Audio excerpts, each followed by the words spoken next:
السلام عليكم ورحمة الله وبركاته. إن الحمد لله نحمده ونستعينه ونستغفره ونعوذ بالله من شرور أنفسنا ومن سيئات أعمالنا من يهده الله فلا مضل له ومن يضلل فلا هادي له أشهد أن لا إله إلا الله وحده لا شريك له وأشهد أن محمدا عبده ورسوله صلى الله عليه وعلى آله وأصحابه ومن تبعهم بإحسان إلى يوم الدين. فإن أصدق الحديث كتاب الله وخير الهدي هدي محمد صلى الله عليه وسلم وشر الأمور محدثاتها فإن كل محدثة بدعة وكل بدعة ضلالة وكل ضلالة في النار.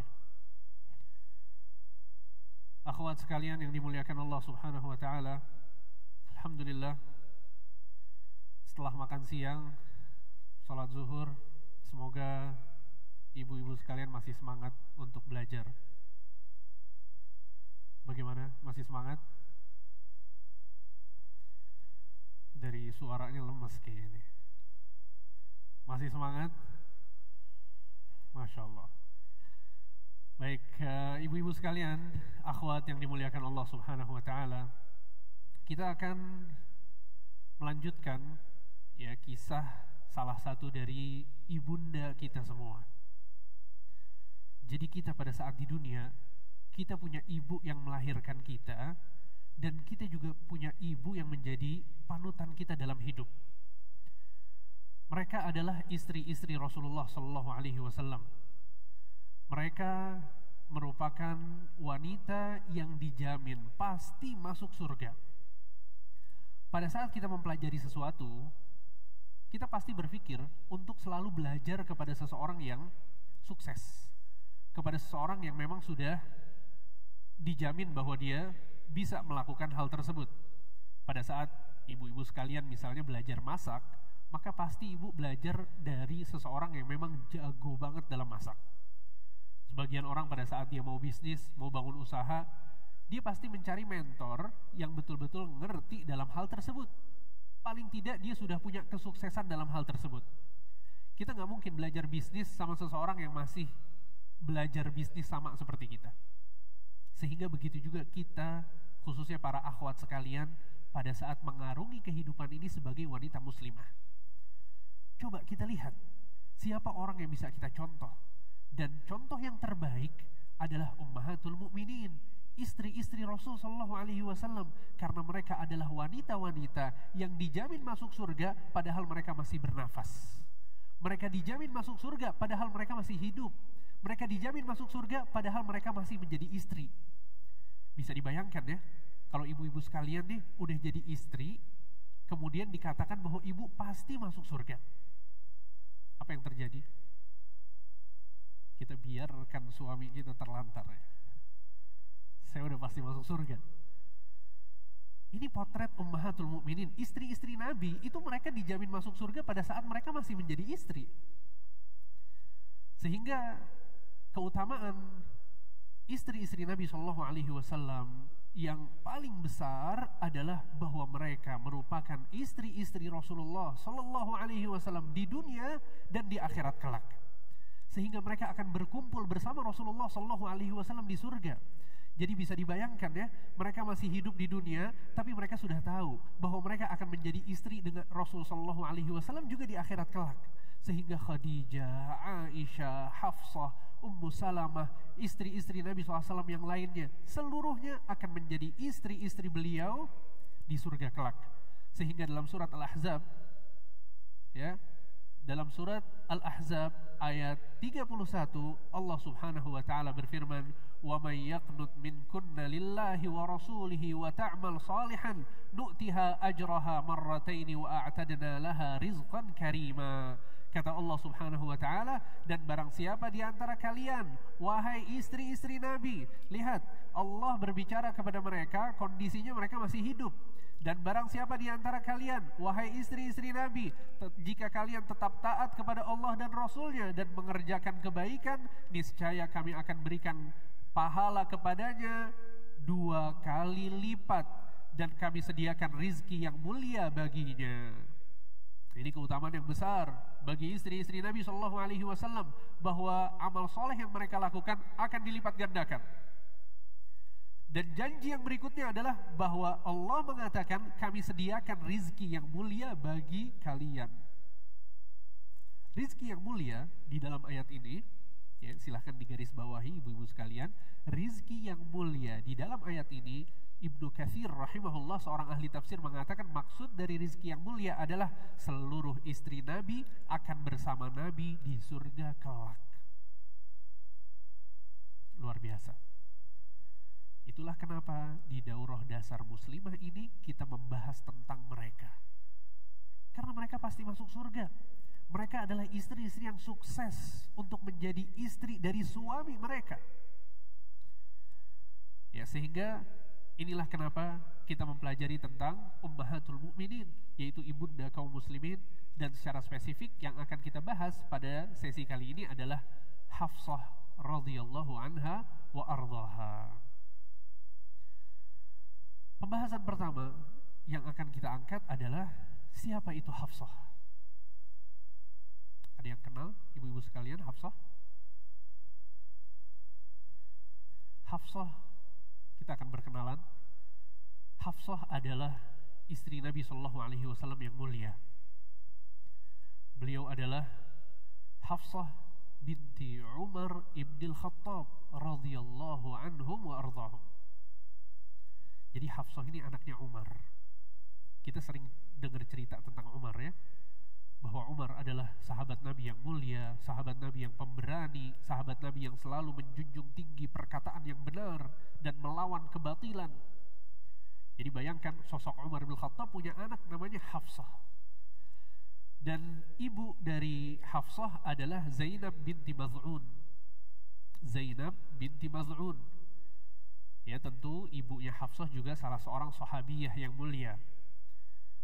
Sehingga Hafsah dilahirkan di keluarga yang mulia. Keluarga yang penuh dengan ilmu, keluarga yang penuh dengan keimanan. Hafsah dilahirkan 5 tahun sebelum Nabi SAW diutus menjadi Nabi. Jadi pada saat umur Nabi 35 tahun, Hafsah lahir. Jadi Nabi SAW sama Hafsah terpaut berapa tahun? 35 tahun. Nah, sampai kemudian pada saat Nabi SAW ya, diutus menjadi Nabi dan Rasul, tentu umur Hafsah 5 tahun. Dan Umar bin Khattab radhiyallahu anhu arda, ayahnya Hafsah itu masuk Islam di tahun ke-7 kenabian. Jadi Nabi SAW 7 tahun jadi Nabi, Umar baru masuk Islam. Paham ya? Jadi pada saat Umar masuk Islam, Hafsah umur berapa? 12 tahun. Bisa dibayangkan anak perempuan umur 12 tahun, kemudian ayahnya masuk Islam, keluarganya masuk Islam. Mungkin kalau zaman sekarang hijrah gitu ya, bertaubat kepada Allah, menjadi lebih baik. Dan tentu pada saat orang tua menjadi lebih baik, itu akan berpengaruh pada orang-orang yang ada di rumah. Anak-anaknya itu akan melihat orang tuanya. Ya, mungkin kalau ibu-ibu sekalian, mungkin diantara sebagian dari kita ada yang belum pakai hijab, kemudian pada saat sudah punya anak dia baru pakai hijab, anak tersebut akan melihat perubahan dari orang tuanya, dan itu akan berpengaruh besar di hati anak tersebut. Dan ini yang terjadi pada Hafsah. Jadi Umar bin Khattab radhiyallahu anhu ardah, pada saat masuk Islam, Hafsah umurnya masih 12 tahun. Jadi usianya masih sangat muda, masih sangat belia. Kondisinya dia melihat keluarganya menolong Nabi SAW, menyanjung tinggi Rasul SAW, bersahabat dengan Rasul SAW, sehingga Hafsah tumbuh kembang dalam kondisi ayah dan ibunya memberikan pendidikan yang sangat baik. Kemudian pada saat Hafsah umurnya sekitar 14 tahun, Hafsah menikah dengan seorang pria yang bernama Khunais bin Hudzafah bin Qais. Ya, menikah dengan seorang pria yang bernama Khunais bin Hudzafah bin Qais. Umurnya berapa Hafsah ketika itu? 14 tahun. Ada yang menikah 14 tahun di sini? Nggak ada ya. Dan tadi sama Ustadz Ega, Abu Fahad sudah dijelaskan ya, bahwa Aisyah radhiyallahu anha bahkan lebih muda dari itu. Ya, dan ini sekali lagi berbeda antara satu zaman dengan zaman yang lain. Ya, sehingga kebiasaan masyarakat itu berbeda, dan juga perawakan tubuh wanita pada saat itu juga berbeda dengan zaman sekarang. Ya, sehingga wanita itu berbeda-beda tubuh dan tabiat mereka disebabkan oleh lingkungan yang dia hidup di sana, orang-orang yang ada di sekitar dia pada saat dia tumbuh kembang itu berbeda. Ya, makanya ibu-ibu sekalian kalau pernah belajar tentang fikih haid, ya, bahwa kalau kemudian ada wanita yang dia nggak tahu kapan, dia tidak bisa membedakan antara darah haid dengan darah istihadhah, maka di antara yang Nabi SAW arahkan adalah bahwa wanita tersebut melihat kepada orang-orang yang tinggal sekitarnya. Wanita-wanita yang tinggal sekitarnya, siklus haidnya seperti apa, maka dia mengikuti siklus haid wanita yang ada di sekitarnya. Kenapa demikian? Kata para ulama, karena orang-orang yang tinggal bersama, makan dengan makanan yang bersama, tinggal di satu cuaca yang sama, itu biasanya cenderung siklus haidnya akan sama. Ini menguatkan bahwa beda zaman, beda keadaan. Ya, beda tipikal masyarakat, itu juga keadaannya bakal berbeda. Sekali lagi ini bukan sesuatu yang aneh, ya, sebagaimana yang dijelaskan oleh Ustadz Abu Fahad Ega tadi. Ya, bahkan di zaman sekarang pun sebagian wanita menikah muda, ya, menikah muda. Ya, bahkan saya dulu pas kuliah itu punya teman orang Afrika, dia menikah umurnya 15 tahun. Dia menikah, dia laki-laki ya, umurnya 15 tahun. Dan istrinya lebih muda dari dia. Saya nggak tahu ya umurnya berapa. Tapi intinya adalah bahwa ini terjadi juga di zaman sekarang, sehingga berbeda ya antara satu tempat dengan tempat yang lain. Jadi Hafsah menikah dengan Khunais bin Hudzafah bin Qais. Khunais bin Hudzafah bin Qais adalah seorang pria yang soleh, seorang pria yang mengikuti Nabi SAW, Muslim. Bahkan pada saat kaum muslimin tertindas di Makkah, mereka dicaci, dimaki, dilarang untuk beribadah kepada Allah di Ka'bah. Akhirnya Allah Subhanahu wa taala memerintahkan Nabi SAW untuk memerintahkan kaum muslimin agar berhijrah ke Habasyah. Jadi sebelum kaum muslimin hijrah ke Madinah, mereka hijrah ke Habasyah dulu. Habasyah itu Ethiopia di Afrika. Nah, di antara yang berhijrah adalah Khunais bin Hudzafah bin Qais dan istrinya Hafsah. Bisa dibayangkan ibu-ibu sekalian, pindah tempat tinggal dari Mekah, nyebrang laut ke benua Afrika, ke Habasyah, umurnya masih belasan tahun. Lihat betapa mulianya Hafsah, betapa Hafsah adalah orang yang betul-betul yang mengikuti arahan Rasul SAW. Dia adalah muslimah yang sangat baik, muslimah yang sangat taat kepada Allah dan Rasulnya. Sehingga Hafsah bersama suaminya Khunais bin Hudzafah pergi menuju Habasyah. Pada saat kondisi di Makkah, ya, tidak sama seperti dahulu, maksudnya keadaan sudah membaik, maka Khunais bin Hudzafah bersama Hafsah kembali ke Makkah.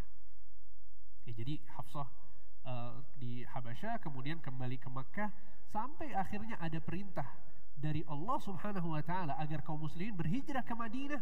Maka Khunais bin Hudzafah dan Hafsah melakukan hijrah untuk yang kedua kalinya, pergi dari Makkah menuju Madinah dan bertempat tinggal di Madinah bersama Rasulullah SAW dan sahabat-sahabat Nabi yang lain, tentu bersama ayahnya Umar bin Khattab juga ikut berhijrah ke Madinah. Lihat perjuangan yang luar biasa dari seorang Hafsah, umurnya masih belasan tahun. Ya. Dan ini menyadarkan diri kita, kalau mungkin terkadang kita suka mengeluh dengan kondisi kita sekarang. Ustadz, gaji suami saya kecil. Ustadz, saya begini, saya begitu, saya nggak bisa ini, nggak bisa itu. Ingat-ingat keadaan Hafsah. Masih umur belasan tahun, sudah harus hijrah ke Habasyah, ke Afrika, ke tempat yang mereka nggak pernah tinggal di situ sama sekali. Mereka nggak kenal siapapun di sana. Makanannya berbeda, adat istiadatnya berbeda. semuanya berbeda. Tentu agamanya juga berbeda, karena Ethiopia pada saat itu agama yang tersebar adalah agama Nasrani. Ya, akan tapi mereka lebih ramah kepada kaum muslimin daripada penduduk Makkah. Abu Jahal, Abu Lahab, orang-orang musyrikin, orang-orang Quraisy, itu mereka kasar sama kaum muslimin, bahkan dihina, dicaci, ya nggak boleh ibadah. Tapi di Ethiopia lebih cenderung aman.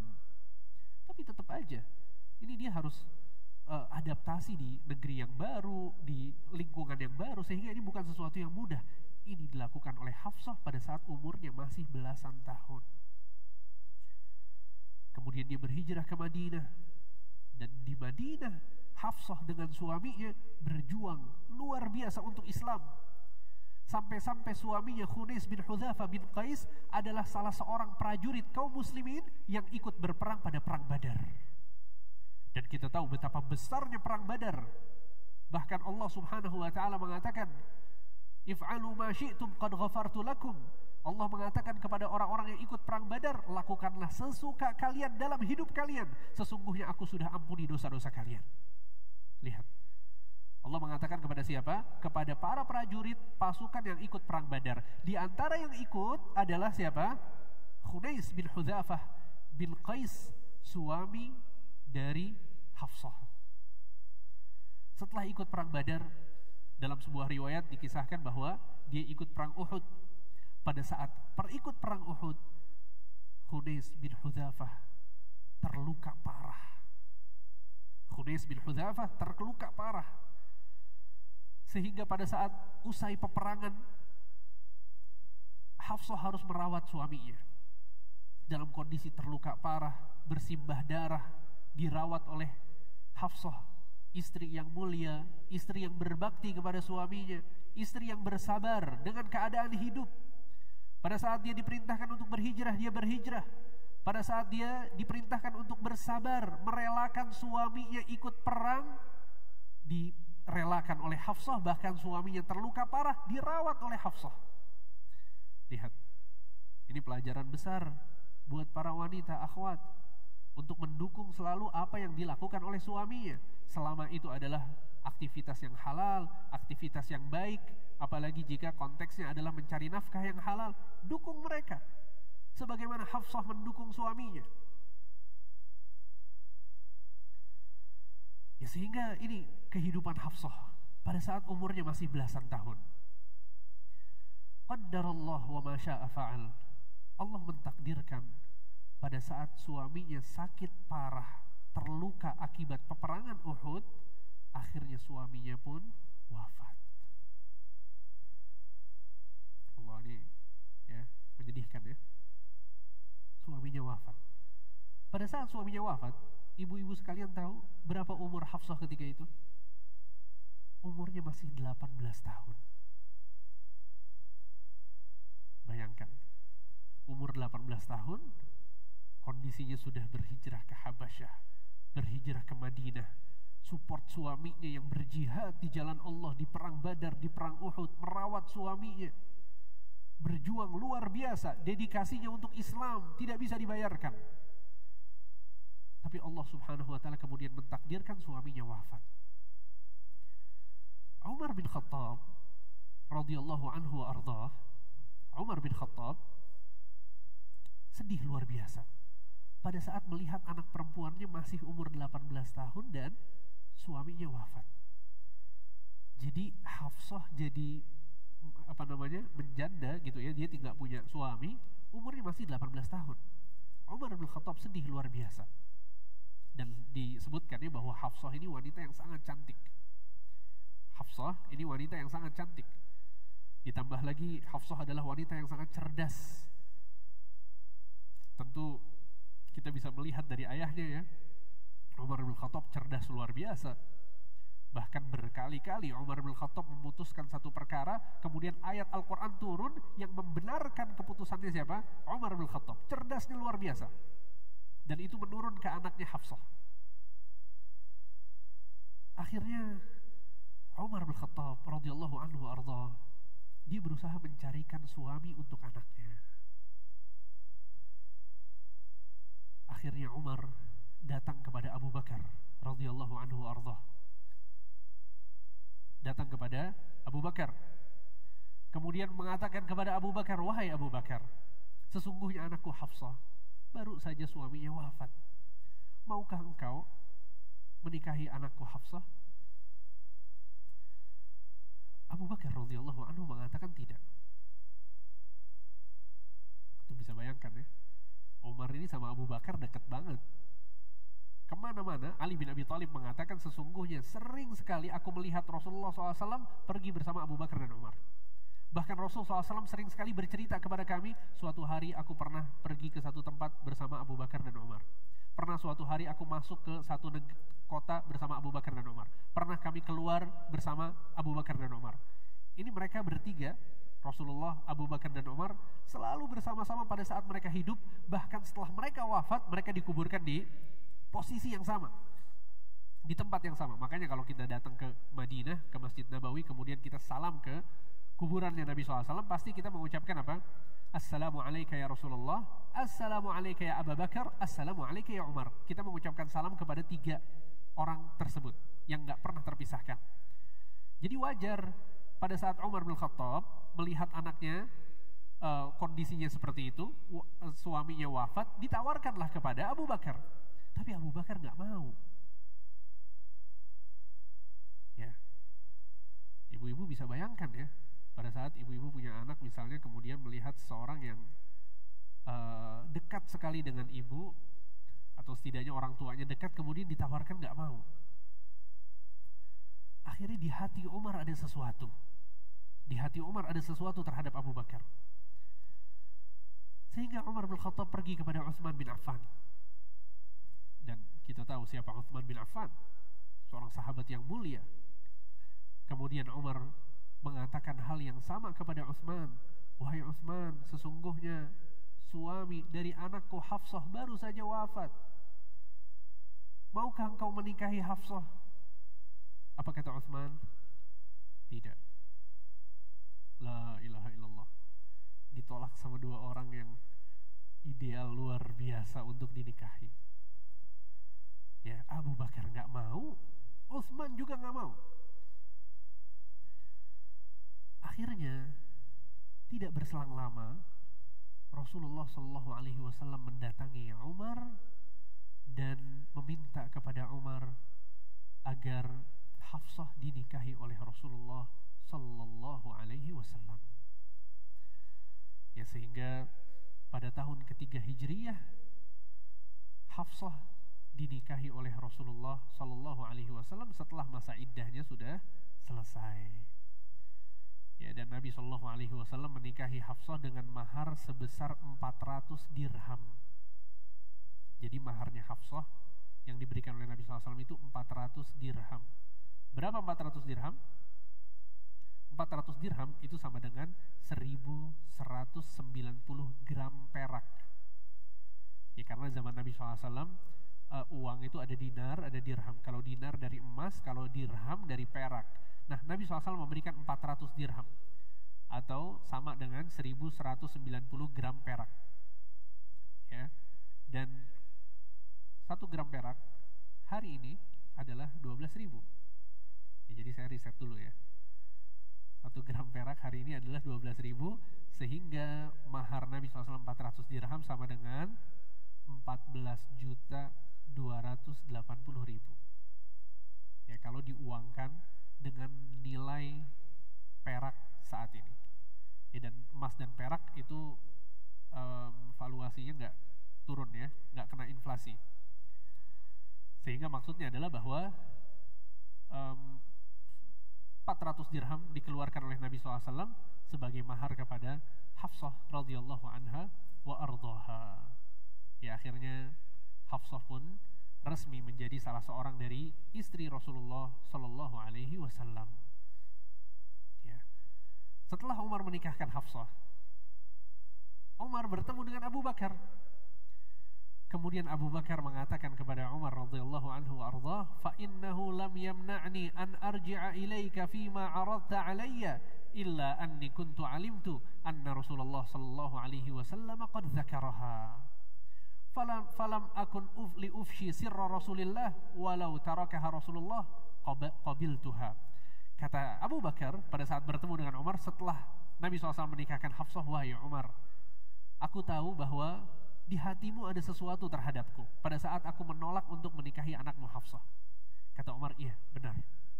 Kemudian Abu Bakar mengatakan, sesungguhnya yang menjadikan diriku tidak mau menikahi Hafsah adalah karena Nabi SAW sering sekali di hadapanku bercerita tentang Hafsah. Paham alasannya ya? Jadi Nabi SAW subhanallah sudah jatuh hati kepada Hafsah. Kata Abu Bakar, aku tidak mungkin membeberkan rahasia Rasulullah SAW. Lihat akhlak seorang Abu Bakar. Dia tahu Rasulullah SAW suka sama Hafsah, tapi Abu Bakar tahu ini adalah satu perkara yang privasi, ya sangat pribadi sekali. Gak mungkin Abu Bakar kemudian menceritakan kepada orang-orang bahwa Nabi SAW suka sama Hafsah. Sehingga kata Abu Bakar, falam akun li ufshi sirra Rasulillah, aku tidak mungkin membeberkan rahasia Rasulullah. Kemudian kata Abu Bakar, walau tarakaha Rasulullah qabiltuha, kalau seandainya Nabi tidak menikahi Hafsah, pasti aku akan menikahinya. Ya, ini Hafsah luar biasa, wanita idaman. Semua orang tahu tentang kecerdasannya, semua orang tahu tentang keagungannya, bagaimana pengorbanannya di dalam Islam, bagaimana dia patuh kepada Allah dan Rasulnya, terkenal luar biasa. Hijrah ke Habasyah, hijrah ke Madinah, support suaminya dalam berjihad di jalan Allah, merawat suaminya pada saat suaminya terluka parah. Ini terkenal dengan kebaikan Hafsah. Sehingga Abu Bakar juga mau, ya. Abu Bakar juga mau. Tapi Abu Bakar tahu bahwa Rasulullah SAW sudah jatuh hati terlebih dahulu kepada Hafsah. Ya, sehingga dari kisah pernikahan Nabi SAW kita bisa mendapatkan satu cara untuk para akhwat agar mendapatkan jodohnya. Apa caranya, Bu? Ayahnya menawarkan kepada pria yang soleh. Ya, gimana? Mau dilakukan? Berbicara tentang masalah jodoh, ya tentu ya pada hakikatnya adalah bahwa sebagaimana yang sering kita dengar bahwa laki-laki pada saat dia mau mencari jodoh, dia mencari. Ya dia mencari, kemudian bertanya, kemudian dia datangi wanita yang dia suka, dia datangi wanita yang dia pikir cocok untuk dinikahi. Ini adalah cara bagaimana laki-laki itu mencari jodohnya. Dan pada hakikatnya pada saat seorang wanita sudah masuk ke umur pernikahan, biasanya dia menunggu laki-laki yang datang kepadanya untuk meminangnya. Betul tidak? Ini adalah konsep yang lumrah. Tapi terkadang ada kondisi di mana wanita sudah berhasrat untuk menikah, dia sudah siap untuk menikah, tetapi jodoh tak kunjung datang. Terjadi atau tidak ini? Ini terjadi di sebagian perempuan. Maka apa saja langkah-langkah jika kondisinya seperti ini dan wanita ini ingin bertemu dengan jodohnya? Ya, silakan dicatat dan dipelajari. Baik, beberapa langkah untuk bertemu jodoh.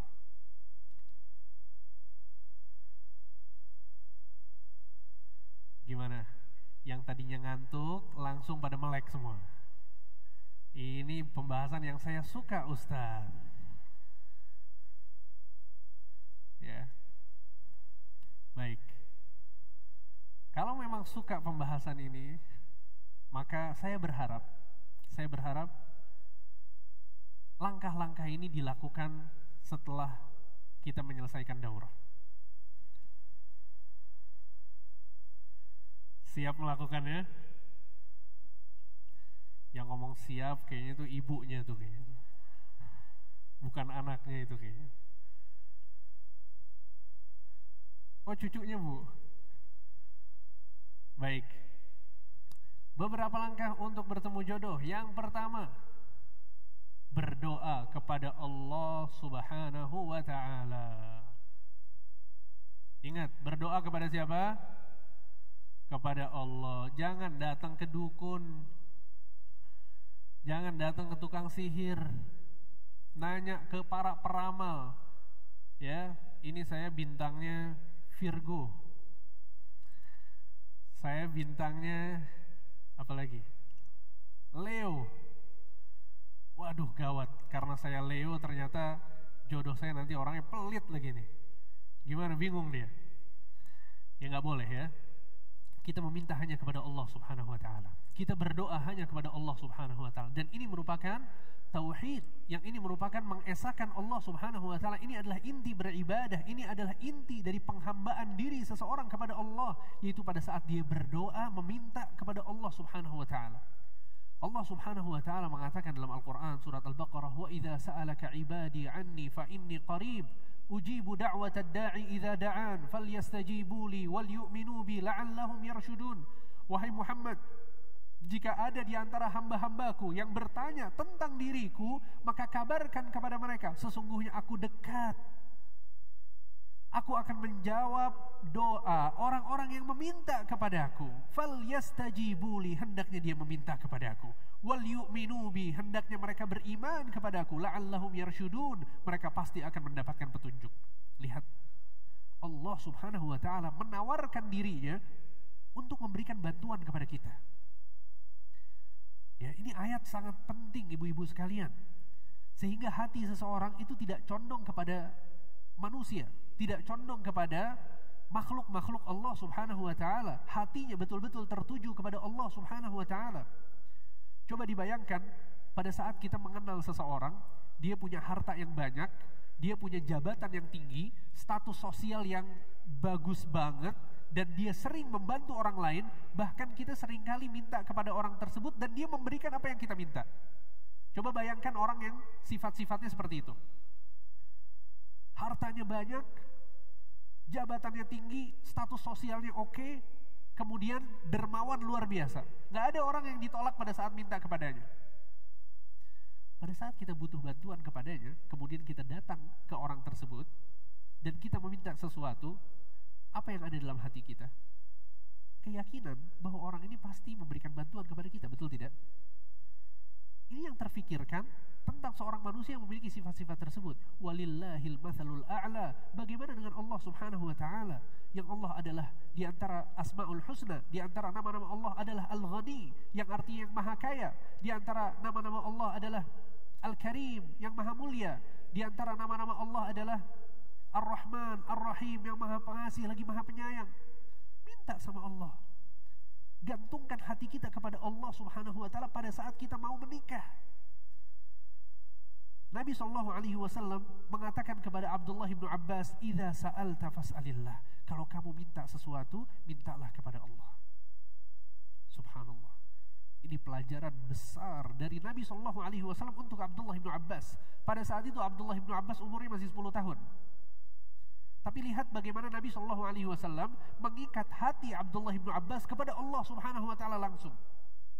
Sekarang ibu-ibu sekalian yang punya anak nih umur 10 tahun, ya, pada saat kita mau ngasih wejangan atau kita mau meyakinkan dia bahwa dia akan kalau dia butuh bantuan, apa yang biasanya kita arahkan? Nak, kalau kamu butuh sesuatu minta ke mama. Nak, kalau kamu butuh sesuatu minta ke abah misalnya. Diikat hati anak ini ke manusia. Akhirnya anak ini gak pernah berpikir untuk berdoa kepada Allah Subhanahu wa taala. Lihat Rasulullah pada saat mendidik Abdullah bin Abbas yang umurnya masih 10 tahun, kata Nabi, "Idza sa'alta fas'alillah." Kalau kamu minta, mintalah kepada Allah. Wa idza sta'anta fasta'in billah. Kalau kamu meminta pertolongan, mintalah pertolongan kepada Allah. Diikat lagi hatinya kepada Allah.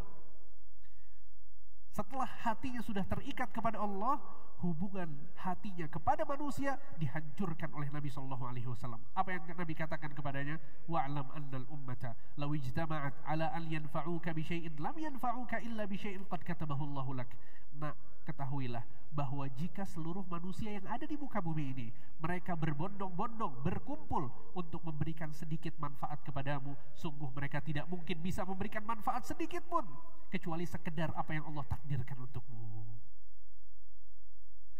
Mau sebesar apapun usaha kita untuk nikah sama si fulan, gak bakal nikah kalau Allah Subhanahu wa taala tidak izinkan.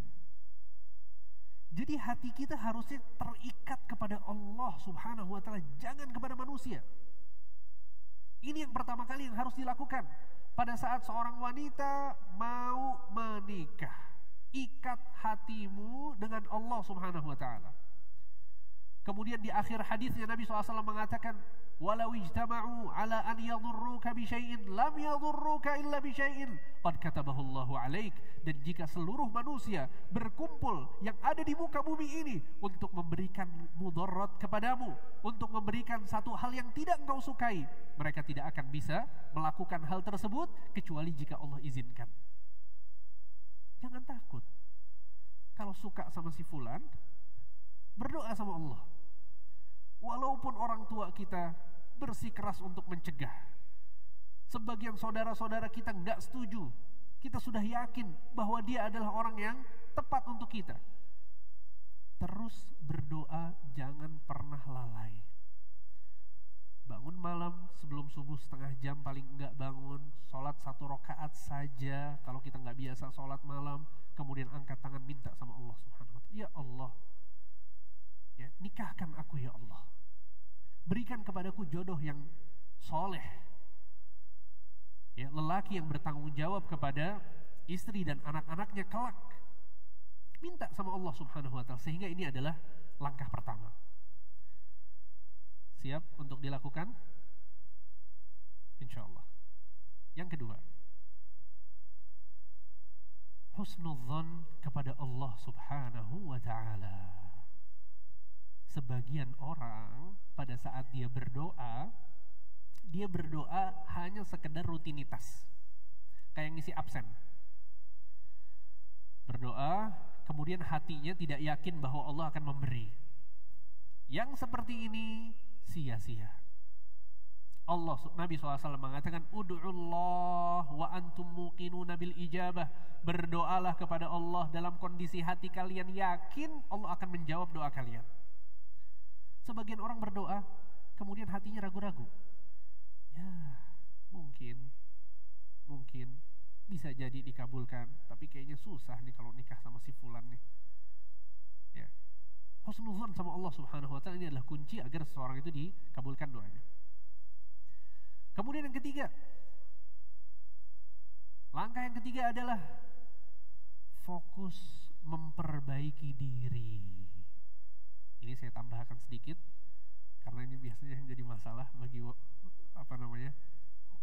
orang-orang yang belum nikah dan tidak mendengarkan pendapat orang lain. Karena kita tidak bisa pungkiri bahwa pertanyaan kapan nikah adalah pertanyaan yang paling horor. Betul tidak? Lebih menyeramkan daripada film horor. Ya, terkadang kita sudah piawai untuk menjawab. Dikasih senyum, ya doain ya Bu ya. Tapi ditimpali lagi, ya jadi kapan? Ya. Jadi tolong akhwat sekalian yang belajar, Masya Allah, yang hadir daurah, mencatat, mendengarkan ayat Al-Quran, mendengarkan hadis Nabi SAW, jangan sampai terlontar pertanyaan-pertanyaan privasi seperti ini. Kalau kondisinya kita mau bantu orang tersebut, udah ada rencana nikah belum? Kebetulan saya punya kenalan seorang ikhwan, seorang pria yang seperti ini, mau nggak dikenalin? Nggak masalah kalau ada solusinya. Tapi kalau cuma sekedar fudul, tahu fudul ibu-ibu? Fudul tuh pengen tahu urusan orang lain. Penasarannya luar biasa. Nggak bisa tidur kalau dia belum tahu urusan orang lain. Penasaran setengah mati. Ini si fulanah kok tasnya bagus terus tiap kajian. Padahal suaminya kerjanya santai-santai aja. Ya, hasrat fudulnya menggelora di dalam hatinya. Wah, nih harus tahu nih, ditanya ke teman-temannya. Suaminya kerjanya apa sih? Padahal dia penasaran. Nah, ini nggak bagus ya.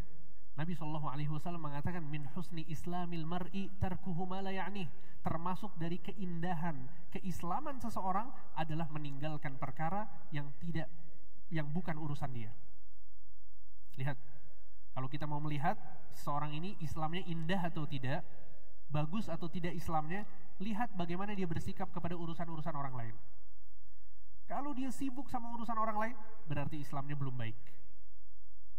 Ya, karena ini hadis dari Nabi SAW, ya, bahwa keindahan Islam seseorang pada saat dia tidak sibuk dengan urusan orang lain. Ya, sehingga itu nasihat pertama ya, bahwa jangan sampai ini terlontar dari antunna sekalian, ya, para akhwat, para ibu-ibu sekalian, jangan sampai terlontar. Ya, kesian, setiap orang pasti mau nikah, setiap orang pasti berusaha untuk menikah, sehingga pertanyaan-pertanyaan ini tidak bermanfaat sama sekali. Nah, kemudian yang harus dilakukan adalah dia fokus untuk memperbaiki diri.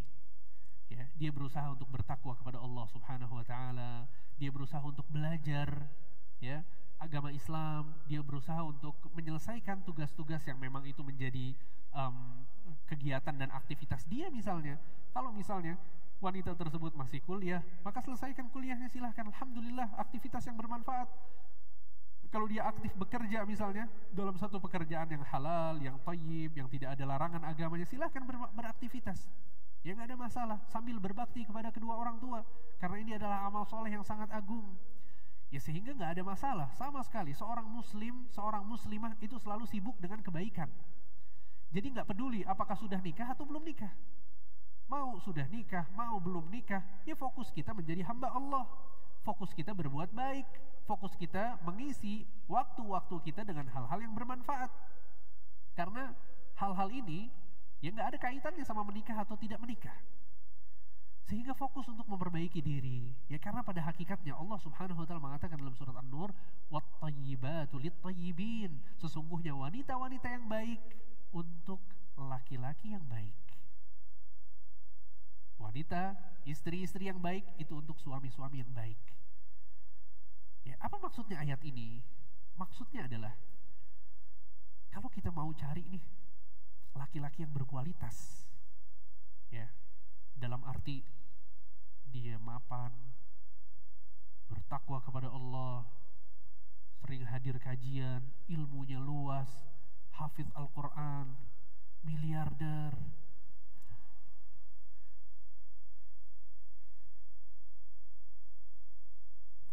Saya tahu masih disebutkan sifat pertama, kedua, ketiga. Wah ya, bagus juga tuh. Pas yang terakhir mustahil, Ustadz. Itu tidak mungkin terjadi. Ya. Sekali lagi, muslim, seorang pria yang berkualitas, dia nggak bakal mau sama wanita yang tidak berkualitas. Ini udah hukum alam. Sama sebagaimana anti pada saat menjaga sholat anti. Sholat 5 waktu selalu tepat waktu. Tiap malam selalu anti bangun. Sebelum subuh jam 4, jam setengah 4 tuh udah bangun. Udah sholat 1 rakaat witir, kemudian sambil baca Al-Quran, sambil berdoa. Kalau yang kondisinya wanita seperti ini, dia juga gak bakal cocok sama laki-laki yang gak suka sholat, kemudian gak memperhatikan agama, gak bakal mau. Sehingga ini sudah jadi hukum alam. Ya, makanya ada pepatah Arab yang mengatakan at-tuyuru ala ashkaliha taqa'. Sesungguhnya burung-burung itu akan berjalan bersamaan dengan yang sejenis.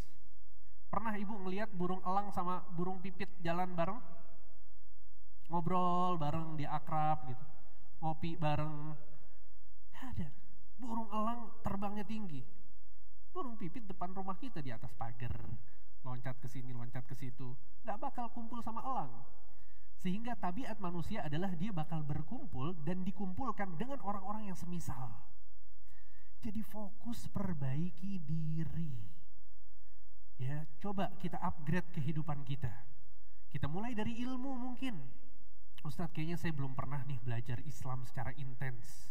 Saya dulu SD, SMP, SMA ada pelajaran agama tapi cuma 1 jam 1 pekan.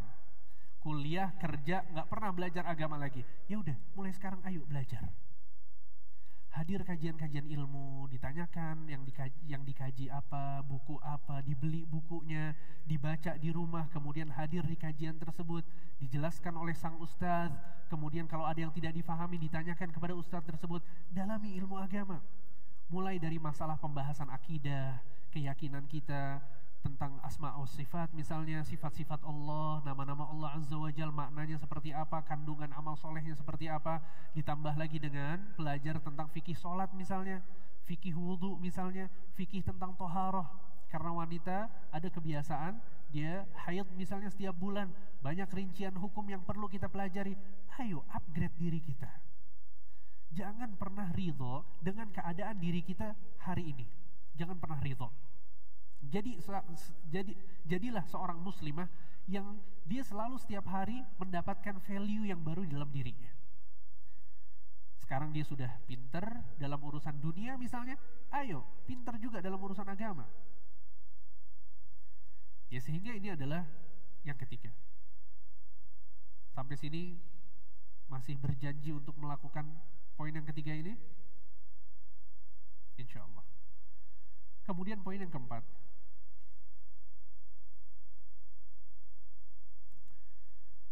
meminta bantuan kepada keluarga terdekat atau teman dekat yang amanah. Ya, ini boleh untuk dilakukan oleh seorang wanita yang belum menikah pada saat dia sedang mencari jodohnya.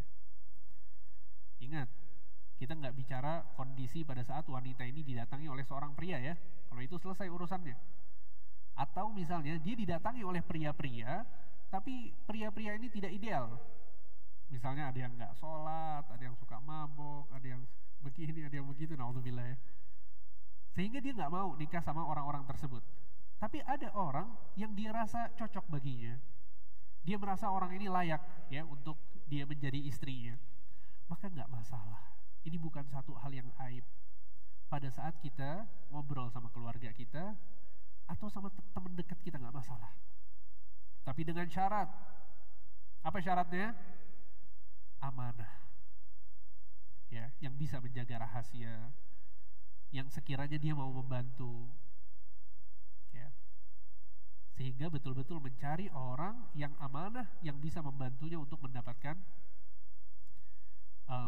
jodohnya. Sebagaimana yang ini yang dilakukan oleh Umar bin Khattab radhiyallahu anhu untuk Hafsah. Ya, bayangkan Umar ayahnya ini minta kepada Abu Bakar, minta kepada Utsman. Tapi lihat siapa yang diminta oleh Umar.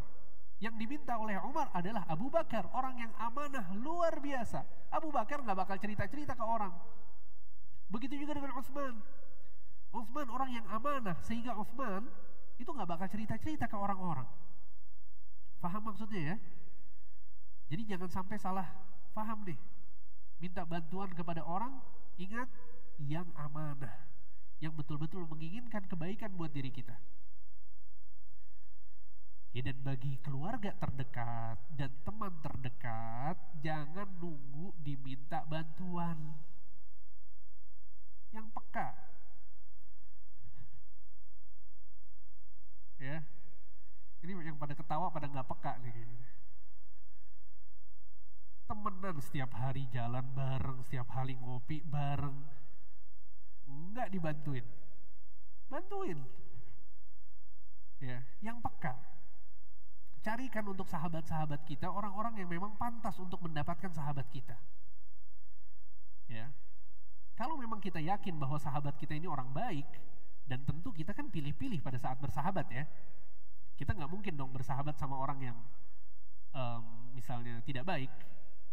Ya, pada saat kita bersahabat dengan sahabat-sahabat kita ini mereka orang-orang emas semua. Kita berusaha agar mereka mendapatkan orang-orang yang baik juga. Ya, sehingga jangan nunggu minta bantuan, karena seringkali seseorang yang belum menikah dia nggak bisa meminta bantuan karena malu. Karena di antara sifat wanita yang selalu melekat pada hati wanita adalah sifat malunya.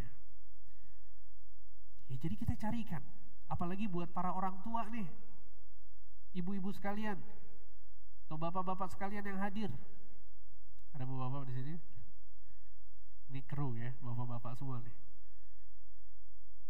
Tolong yang peka. Carikan ya dalam kondisi tentunya yang elegan nyarinya, sebagaimana kisah Khadijah sama siapa? Rasulullah Sallallahu Alaihi Wasallam. Ya, siapa yang menjadi perantara mereka? Maisarah elegan caranya. Ya, jadi ibu-ibu hati-hati nih ya, jangan malu-maluin anaknya ya. Ya, kehormatan anaknya, sifat malu anaknya harus dijaga juga. Ya makanya jangan sampai salah pilih juga. Ya, cari pria yang memang dia adalah pria yang soleh, pria yang baik-baik, sehingga pada saat ditawari ya dia betul-betul respon dengan baik. Kemudian yang kelima, nah ini mau janji melakukan gak nih? Menawarkan diri kepada pria soleh.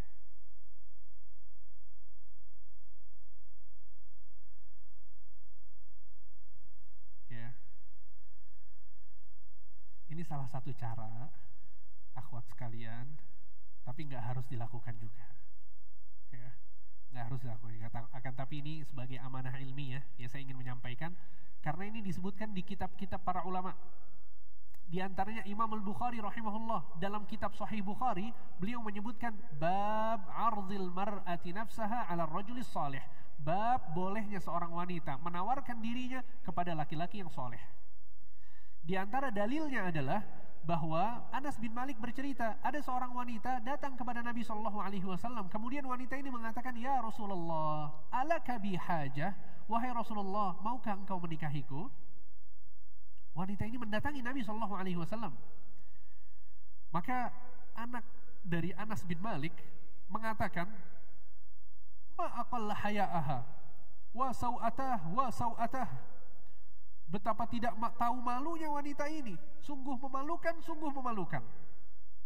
Ini kata siapa? Kata anak perempuannya Anas bin Malik. Lihat apa kata Anas bin Malik. Kata beliau, hiya khairun minki. Sesungguhnya wanita ini lebih baik daripada kamu. Wanita ini lebih baik daripada kamu.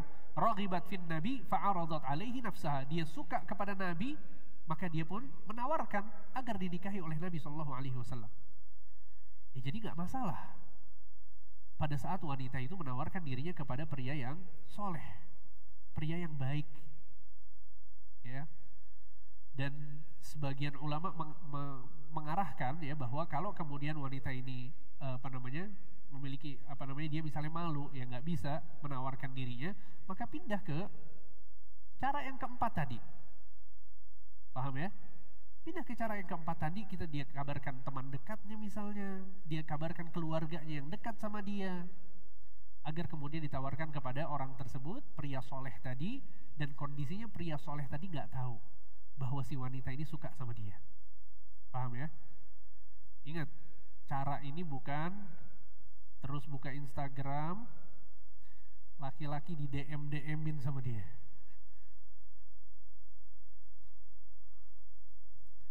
Ya, mukaddimahnya saya telah mengikuti daurah dasar muslimah. Dan disebutkan di antara tips untuk mencari jodoh adalah menawarkan diri kepada pria soleh. Hati-hati. Ya, bukan itu caranya. Sehingga, dan jangan pernah percaya sama media sosial. Ya, para akhwat sekalian, jangan pernah percaya sama media sosial. Media sosial namanya juga media. Dia alat agar kita menyebarkan satu informasi. Makanya jangan menyebarkan sesuatu kecuali informasi yang bermanfaat. Ya. Jangan sampai kemudian dipakai buat DM-an sama laki-laki yang bukan mahram. Jangan sampai dipakai untuk hal-hal yang tidak boleh. Jangan sampai juga dipakai untuk selfie, kemudian diupload. Semua orang melihat wajah kita. Ya. Mending kalau cuma wajah ya. Kalau ditambah lagi sama rambut dan lain sebagainya itu lebih parah lagi. Ya, apalagi wajahnya, Masya Allah, ada bedaknya, ada lipstiknya, ada tumbuh-tumbuhan yang ditempelin di matanya, ya.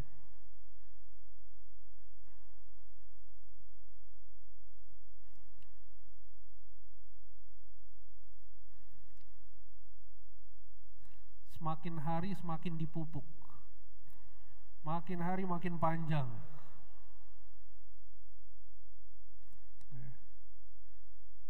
Jadi hati-hati ya, jangan sampai kita salah kaprah dalam menggunakan media sosial. Ya, Ya, sehingga ini adalah cara yang kelima, langkah yang kelima, ini bisa dilakukan. Dan juga sekali lagi ya, kalau kemudian kita merasa bahwa kita malu dan lain sebagainya, nggak masalah ya, kita bisa pindah ke cara yang keempat. Ya, semoga Allah Subhanahu wa taala memudahkan jodoh antunna semua yang belum menikah. Amin ya rabbal alamin. Baik, kemudian kita kembali ke Hafsah ya. Hafsah radhiyallahu anha wa ardhaha. Jadi itu cerita bagaimana Hafsah menikah dengan Nabi Shallallahu Alaihi Wasallam ya. Jadi caranya seperti itu. Dan juga setiap orang itu punya cara menikah yang berbeda-beda. Ya, saya yakin sekarang yang hadir di sini yang sudah menikah pasti punya caranya masing-masing. Oh, dulu seperti ini, dulu seperti itu. Ya, ada yang seperti ini, ada yang seperti itu. Tentu ada yang halal, ada yang haram, ya kan? Ya. Jangan diajarin ke orang lain. Kalau udah terlanjur dulu misalnya pacaran dan lain sebagainya, udah qadarallahu ma syafa'al, itu yang sudah terjadi, sekarang kita bertaubat. Ya. Tetap yang harus kita lakukan adalah memperhatikan cara-caranya itu harus halal, harus benar, jangan sampai salah. Nah, Hafsah wanita yang cerdas, wanita yang taat kepada Nabi Shallallahu Alaihi Wasallam, wanita yang setia kepada suaminya, yaitu Nabi Muhammad Shallallahu Alaihi Wasallam. Akan tetapi, sebagaimana yang diketahui bersama, bahwa pada rumah tangga biasanya ada saja konflik yang terjadi. Betul tidak? Ya. Begitu juga dengan rumah tangganya Hafsah dengan Nabi Muhammad. Ada konflik yang terjadi. Dan konflik ini dikisahkan untuk jadi pelajaran buat kita semua. Karena sebagaimana yang tadi disebutkan ya sama Ustadz Abu Fahad Ega, bahwa Aisyah radhiyallahu anha juga ternyata ada konflik bersama Nabi SAW. Nabi SAW dikirimin makanan sama satu orang wanita, salah satu istrinya, dilempar piringnya sampai pecah. Karena Aisyah cemburu. Sehingga konflik-konflik seperti ini terjadi. Jangankan di rumah tangga orang-orang yang datang setelah Nabi Muhammad aja ada konflik. Sehingga ini memberikan pelajaran bagi kita, kalau ada konflik dalam rumah tangga, yang tenang. Yang tenang. Sebagian perempuan gerasak-gerusuk. Tahu gerasak-gerusuk? Ada masalah sama suami, langsung buka Instagram, story, nulis teks. Memang suami ini gak bener kadang-kadang. Post, ribuan orang lihat.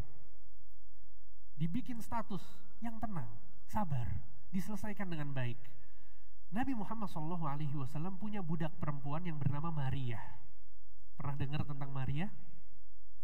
Jadi Nabi SAW pernah mengirimkan surat mengajak kepada Islam kepada Raja Mesir yang dinamakan dengan Al-Muqawqis. Al-Muqawqis dia Nasrani, tidak mau masuk Islam, tapi menghormati Nabi SAW. Akhirnya dikirimkanlah kepada Nabi SAW seorang wanita yang bernama Maria. Akhirnya Maria menjadi budak Nabi SAW. Dan kita tahu di dalam Islam budak wanita itu boleh digauli. Ya, dia sama kedudukannya, tentu dia adalah bukan istri, dia adalah budak, tapi halal untuk digauli. Hafsah pada saat itu sedang tidak ada di rumah. Nabi SAW masuk ke rumahnya Hafsah bersama Maria. Udah tahu arahnya kemana ya? Ya subhanallah, terkadang mungkin suami lalai. Ya, dan ini bukan sebuah dosa. Yang Nabi SAW ini lakukan bukan sebuah dosa. Maria ini boleh. Cuma subhanallah dimasukkan oleh Nabi SAW ke rumahnya Hafsah. Sampai kemudian Hafsah datang pulang ke rumahnya dalam kondisi ada Maria di rumahnya Hafsah. La ilaha illallah. Akhirnya Hafsah marah besar kepada suaminya Muhammad SAW. Hafsah marah besar, Hafsah cemburu luar biasa, Hafsah gak ridho dengan apa yang dilakukan oleh suaminya. Sampai akhirnya Maria sudah keluar, ya kondisinya sudah tidak ada masalah lagi. Ya, tapi Hafsah masih terus ngomel, masih terus marah kepada suaminya Muhammad SAW.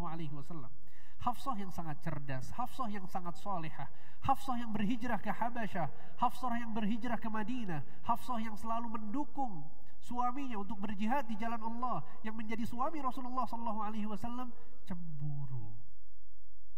Dan ini wajar, asalkan tidak melampaui batas. Apa maksud dari cemburu yang melampaui batas? Pada saat dia melakukan sebuah dosa karena alasan cemburu. Hati-hati. Ya, jangan sampai karena cemburu kemudian gak mau taat kepada suami. Pada saat cemburu dia kabur dari rumah, lari ke rumah orang tuanya. Gak boleh. Pada saat wanita mau keluar dari rumahnya, apalagi mau kondisinya seperti itu, dia harus izin kepada suaminya. Gak boleh tiba-tiba lari seperti itu. Ya, jadi Hafsah marah besar, cemburu luar biasa kepada Nabi SAW. Sampai akhirnya Nabi SAW merayu Hafsah. Nabi minta maaf kepada Hafsah. Nabi berusaha untuk menenangkan hatinya Hafsah, tapi Hafsah nggak juga mau tenang. Akhirnya Nabi SAW mengatakan, demi Allah, Maria telah haram untuk aku datangi. Aku putus hubunganku dengan Maria, dan demi Allah hukumnya haram aku mendatangi Maria. Apakah engkau suka aku melakukan itu? Kata Maria, iya, aku suka engkau melakukan itu. Akhirnya Nabi Muhammad SAW mengharamkan sesuatu yang dihalalkan oleh Allah Subhanahu wa Ta'ala. Kemudian Nabi SAW mengatakan kepada Hafsah, wahai Hafsah, tolong jangan kasih tahu ini kepada siapapun. Jadikan ini rahasia antara aku denganmu. Nabi gak mau hal ini tersebar. Ya karena kondisinya ini luar biasa ya. Nabi Muhammad bersumpah untuk mengharamkan dirinya terhadap budak yang dihalalkan oleh Allah Subhanahu wa Ta'ala. Ini luar biasa. Nabi gak mau ini tersebar. Nabi katakan kepada Hafsah, jangan kasih tahu siapa-siapa. Kata Hafsah, oke. Saya akan jaga rahasia ini. Tidak berselang waktu lama, ngobrol lah Hafsah sama Aisyah.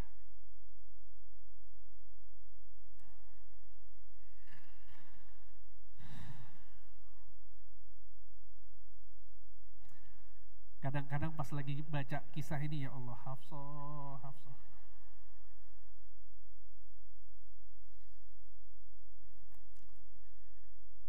Hafsah anaknya siapa? Umar. Aisyah anaknya siapa?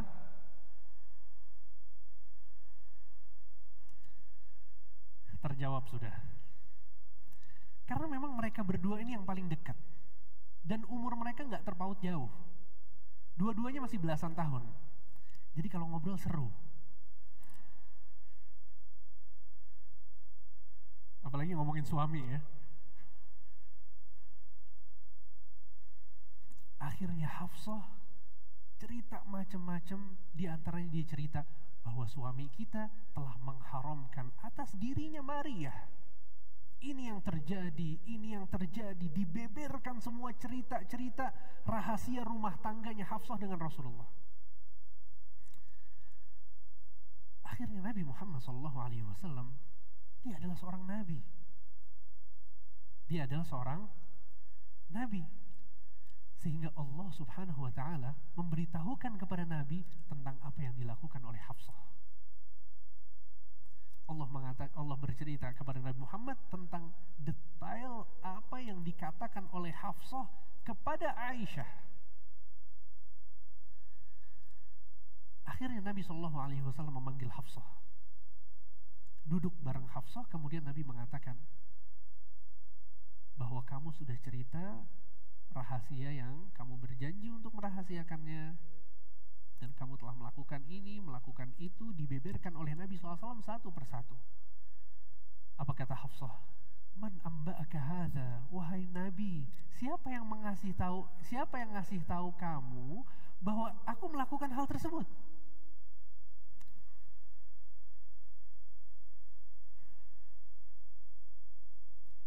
Ya. Jangan-jangan jawaban Hafsah sama nih kayak ibu-ibu nih. Kata siapa? Dalam hati emang benar. Ya. Nabi SAW mengatakan, qala nabba'ani al-alimul khabir, telah memberitahu memberitahukan kepadaku yang maha mengetahui, yaitu Allah subhanahu wa ta'ala. Allah subhanahu wa ta'ala abadikan konflik rumah tangga ini yang berbuah pelajaran-pelajaran yang sangat besar dalam kehidupan kita dalam surat At-Tahrim. Silahkan buka surat At-Tahrim. Kita akan baca ayatnya satu persatu. Surat At-Tahrim ayat 1, 2, 3, 4, dan 5. Allah subhanahu wa ta'ala berfirman, Ya ayyuhan nabiyyu lima tuharrimu ma ahallallahu lak tabtaghi mardata azwajik wallahu ghafurur rahim. Kata Allah subhanahu wa ta'ala, wahai Nabi, mengapa engkau mengharamkan apa yang dihalalkan oleh Allah bagimu demi ingin menyenangkan hati istrimu? Subhanallah. Dan Allah maha pengampun lagi maha penyayang. Ini menunjukkan bahwa Nabi SAW sudah diampuni dosa-dosanya oleh Allah subhanahu wa ta'ala. Akan tapi Allah ingin memberikan pelajaran untuk kita semua. Wahai Nabi, kenapa diharamkan? Ini sesuatu yang dihalalkan oleh Allah bagimu.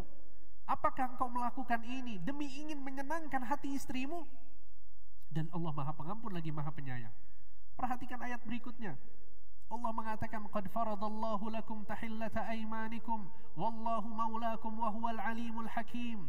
Sungguh Allah telah mewajibkan kepadamu untuk membebaskan dirimu dari sumpahmu, dan Allah adalah pelindungmu dan Dia maha mengetahui lagi maha bijaksana. Ya, Nabi SAW disuruh sama Allah untuk menarik sumpahnya, karena ini sumpah yang tidak benar, mengharamkan sesuatu yang dihalalkan oleh Allah subhanahu wa ta'ala. Kemudian lihat ayat berikutnya. Allah bercerita, wa idh asarra an-nabiyyu ila ba'dhi azwajihi haditha falamma nabba'at bihi wa adhharahu Allah 'alayhi 'arrafa ba'dahu wa a'rada 'an ba'd falamma nabba'aha bihi qalat man anba'aka hadha qala nabba'ani al-'alimul khabir. Dan ingatlah ketika secara rahasia Nabi membicarakan suatu perkara kepada salah seorang istrinya. Siapa maksudnya? Hafsah. Lalu dia menceritakan peristiwa itu kepada Aisyah, dan Allah memberitahukan peristiwa itu kepada Nabi SAW. Lalu Nabi memberitahukan kepada Hafsah sebagian dan menyembunyikan sebagian yang lain. Allahu Akbar. Lihat akhlak Nabi SAW. Pada saat pasangannya melakukan kesalahan, nggak dibuka track recordnya semuanya tuh. Dijelaskan kamu dulu pernah begini, nggak pernah, nggak. Yang Nabi SAW sampaikan hanya hal-hal yang penting saja untuk diselesaikan. Lihat, ya, lalu Nabi memberitahukan kepada Hafsah sebagian dan menyembunyikan sebagian yang lain. Nggak dibahas sama Nabi sebagiannya, karena nggak ada manfaatnya. Yang namanya rumah tangga pasti ada kekurangan. Kalau semuanya dibahas nggak bakal beres. Ini pelajaran besar buat kita semua. Kemudian Allah mengatakan, maka ketika Nabi memberitahukan pembicaraan itu kepada Hafsah, dia pun bertanya, siapa yang memberitahukan kepadamu hal ini? Maka Nabi pun menjawab, nabba'aniyal alimul khabir. Yang memberitahukan kepadaku adalah Allah yang maha mengetahui lagi maha teliti. Bisa difahami ayatnya sampai di sini? Paham ya? Kemudian lihat ayat berikutnya.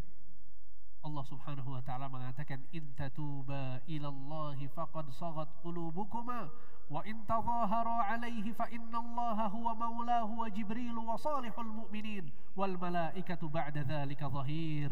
Ya, bertaubatlah kalian berdua kepada Allah, karena sungguh hati kalian berdua telah condong untuk menerima kebaikan. Siapa maksudnya berdua di sini? Hafsah dengan Aisyah. Dan jika kalian berdua saling bantu-membantu menyusahkan suami kalian, lihat ancaman dari Allah. Berat ini ya. Dan jika kalian berdua saling bantu-membantu menyusahkan Nabi, maka sungguh Allah menjadi pelindung Nabi dan juga Jibril dan orang-orang yang beriman serta para malaikat adalah menjadi penolongnya pula. Ya, dihancam sama Allah subhanahu wa ta'ala. Kalau kalian mau menyusahkan suami kalian, yang penolong suami kalian adalah Allah, Jibril, orang-orang yang beriman. Asa rabbuhu in tallaqakunna ayyubdilahu azwajan khairan minkunna muslimatin mu'minatin qanitatin taibatin abidatin saihatin thayyibatin wa abkara. Ya, kata Allah Subhanahu wa taala, jika dia menceraikan kalian, sungguh Tuhan akan memberi ganti kepadanya dengan istri-istri yang lebih baik daripada kalian. Perempuan-perempuan yang patuh, yang beriman, yang taat, yang bertaubat, yang beribadah, yang berpuasa, yang janda maupun yang perempuan, maupun yang perawan. Ya, tentu perempuan ya. Yang janda maupun yang perawan. Ya, lihat Nabi SAW dibela oleh Allah Subhanahu wa taala dalam konteks ini. Ya, sehingga ya dalam sebuah kisah disebutkan bahwa akhirnya Nabi SAW menceraikan Hafsah. Nabi SAW menceraikan Hafsah.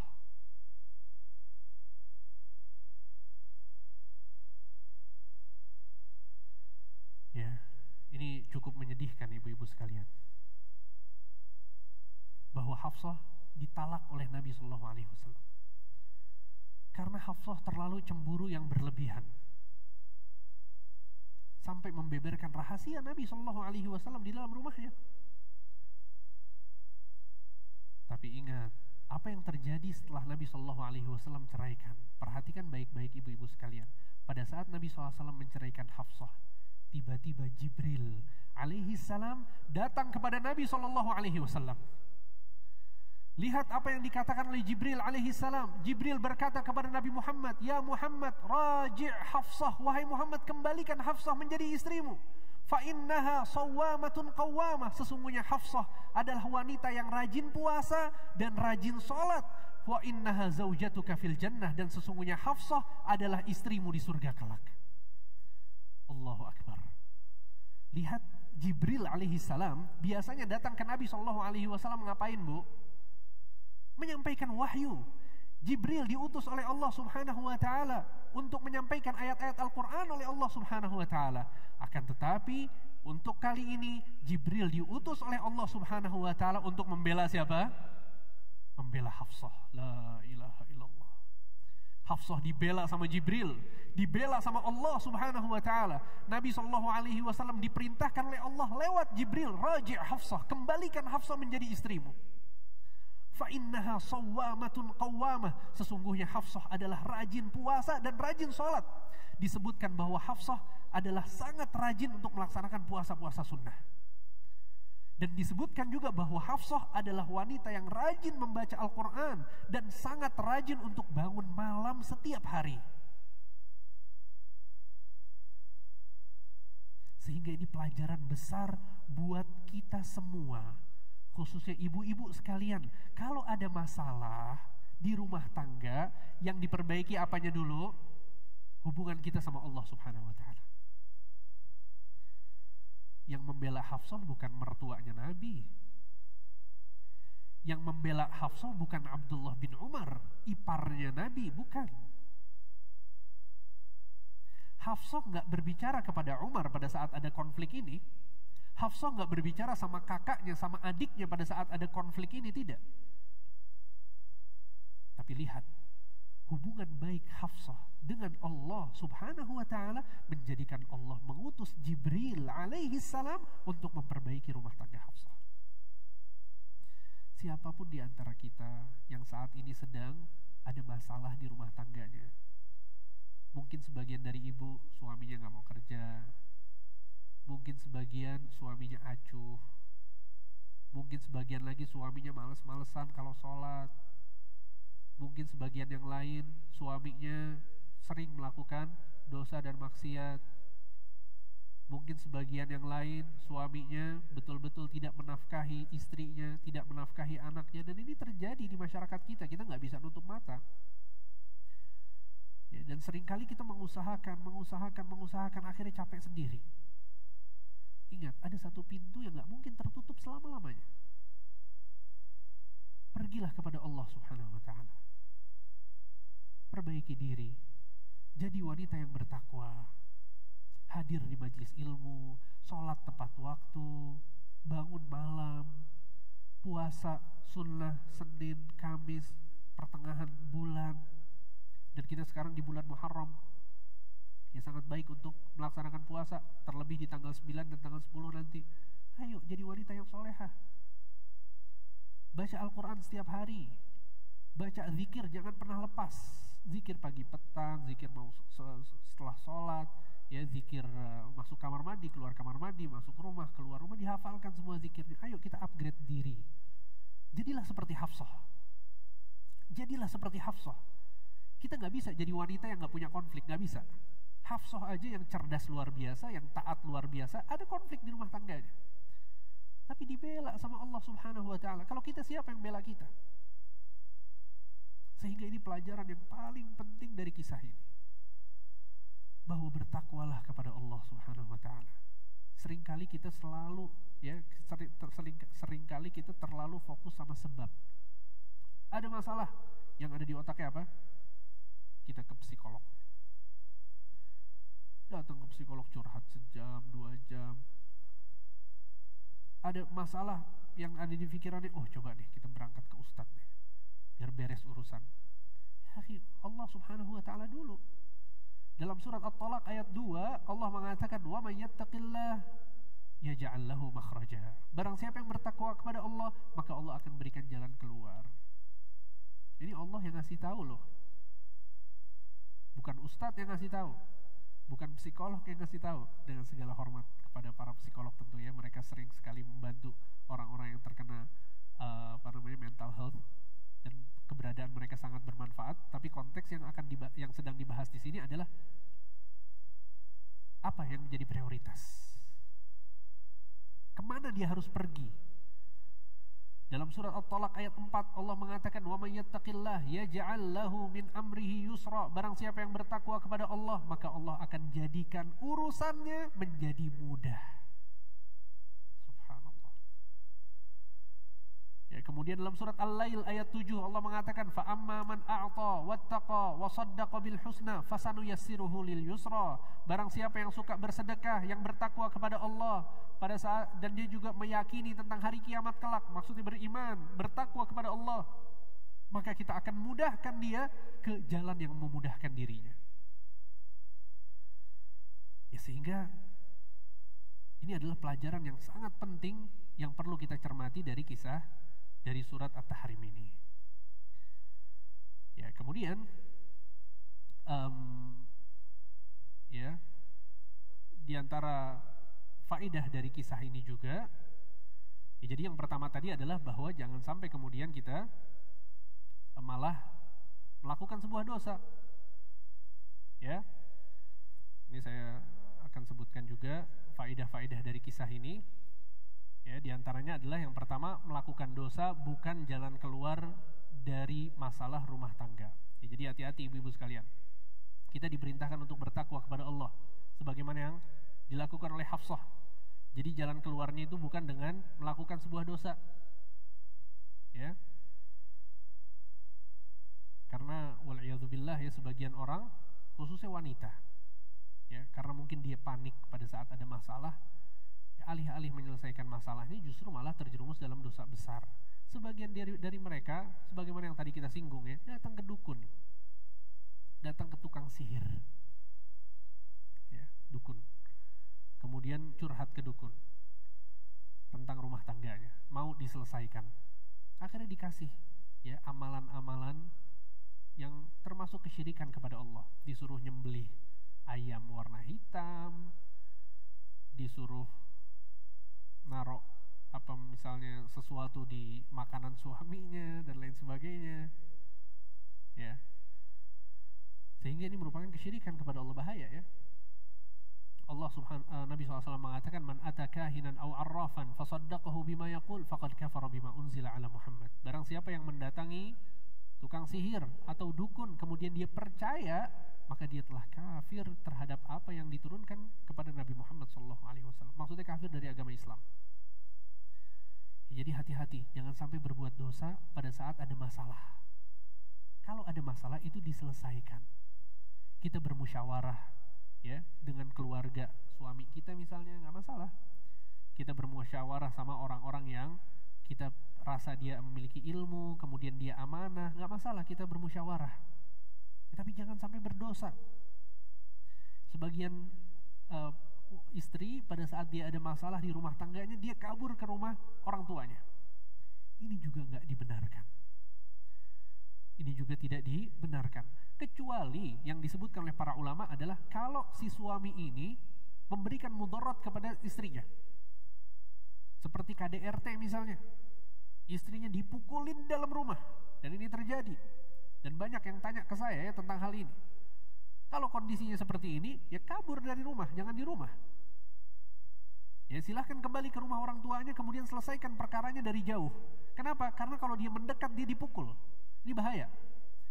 Tapi kalau perkaranya masalah cemburu, si suaminya begini, begitu, yang gak sampai memberikan mudarat kepada kita, kepada anak-anak, harus tetap tinggal di rumah. Ya, tetap tinggal di rumah. Thayyib. Baik, kemudian langkah yang kedua, kalau ada masalah di rumah tangga, atau faedah dari kisah ini, faedah dari kisah ini yang kedua adalah kewajiban menjaga rahasia pasangan. Kewajiban menjaga rahasia pasangan. Ya. Allah Subhanahu wa taala berfirman dalam Al-Qur'an, "Hunna libasul lakum wa antum libasul lahun." Surat Al-Baqarah ayat 187. Kata Allah, sesungguhnya istri-istri kalian adalah pakaian untuk kalian, dan suami-suami kalian, dan kalian, maksudnya para suami, adalah pakaian untuk istri kalian. Apa maksudnya? Suami adalah pakaian istri dan istri adalah pakaian suami. Sebagaimana pakaian yang kita pakai ini menutup aurat kita, maka pasangan kita juga menutup aurat kita. Dengan menjaga kewibawaannya, menjaga mungkin cerita yang tidak pantas untuk diketahui oleh orang lain itu dijaga. Ya. Seasik apapun ngobrol sama teman tentang pasangan, tetap itu adalah ghibah. Dan yang diribah bukan orang biasa, suami yang kita harus menghormatinya, harus taat kepadanya.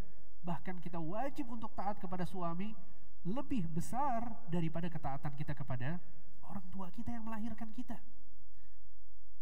Bayangkan ini, Islam sangat menekankan tentang hal ini. Sampai Nabi SAW mengatakan, "Lau kuntu amiran ahadan an yasjuda li ahadin la amartul mar'ata an tasjuda li zawjiha." Kalau seandainya aku boleh memerintahkan seseorang untuk sujud kepada orang lain, maka aku akan perintahkan wanita untuk sujud kepada suaminya.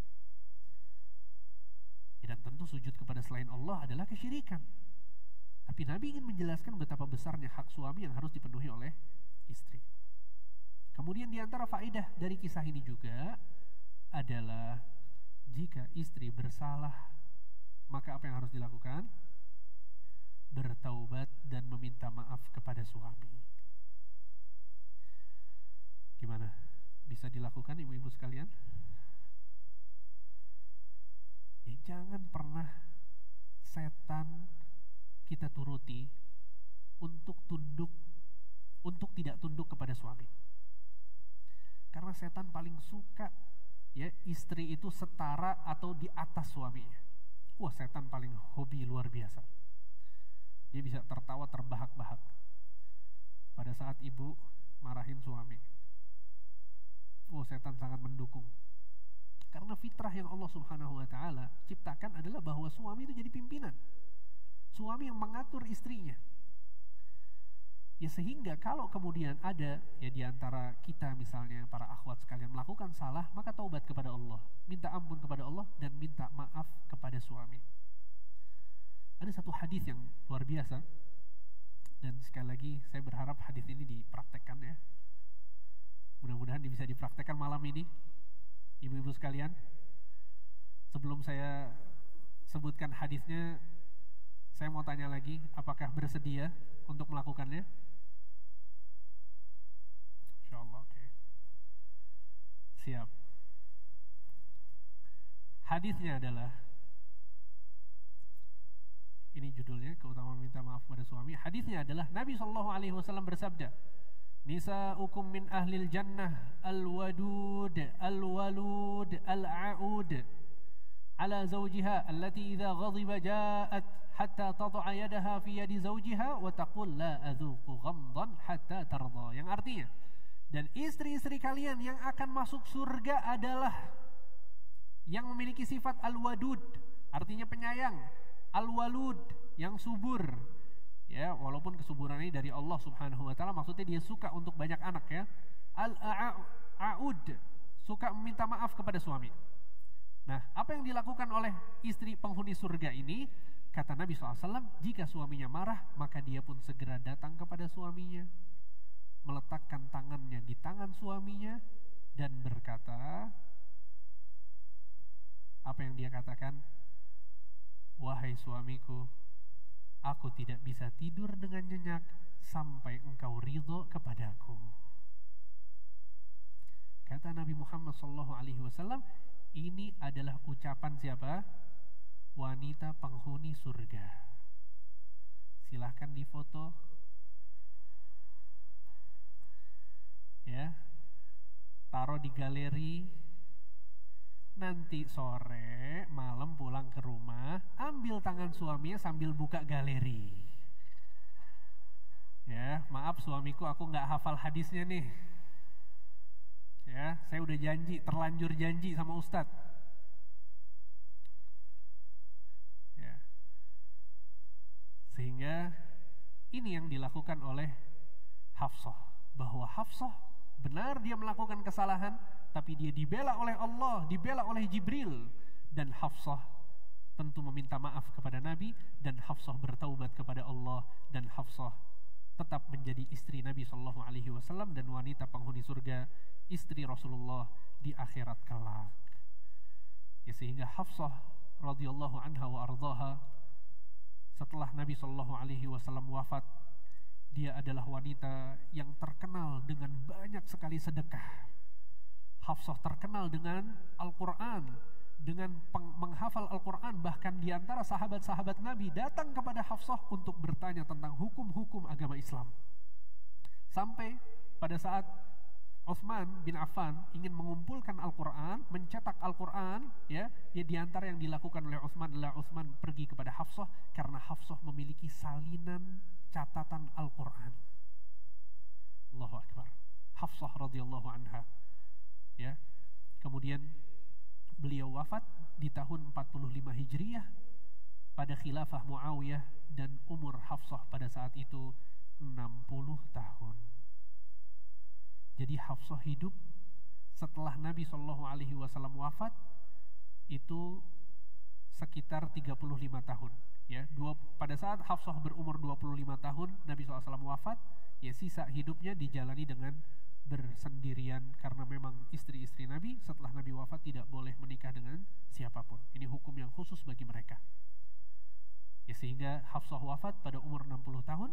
Kemudian yang menyolatkannya ketika meninggal adalah Marwan Ibnul Hakam, yang merupakan pimpinan kota Madinah pada saat itu. Dan Hafsah dikuburkan di mana? Dikuburkan di pekuburan Baqi'. Dikuburkan di pekuburan Baqi', yang masuk ke dalam kuburannya, memasukkan jenazah Hafsah ke dalam liang lahat adalah kakaknya yang bernama Abdullah bin Umar dan adiknya yang bernama Asim bin Umar. Mereka adalah putra-putra dari Umar, ya, putra-putra dari Umar Ibn al-Khattab, yang merupakan saudara adik kakak dari Hafsah radhiyallahu anha wa ardhaha. Demikian kisah tentang Hafsah. Semoga memberikan manfaat untuk kehidupan kita semua. Wassallallahu ala nabiyyina Muhammad wa ala alihi wa sahbihi ajma'in. Masya Allah, alhamdulillah, syukran wa jazakallahu khairan kepada Ustazuna Ustaz Hamdi Shalawat Bakri Syafidahullahu ta'ala atas penyampaian materinya. Ustaz, mohon izin, kita masih memiliki sedikit waktu. Kita akan ajukan kepada Ustaz, silakan operator.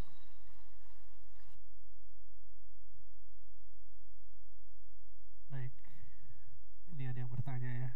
Mohon izin saya bertanya untuk kelapangan hati. Bismillah. Assalamualaikum warahmatullahi wabarakatuh. Waalaikumsalam warahmatullahi wabarakatuh. Ustadz, bagaimana menghadapi jika ada perempuan yang menawarkan diri untuk dinikahi suami kita sendiri? Jazakallah khair, barakallahu fikum. Masya Allah, tabarakallah. Betapa mulianya pertanyaan ini. Ya. Coba pertanyaannya lagi tadi.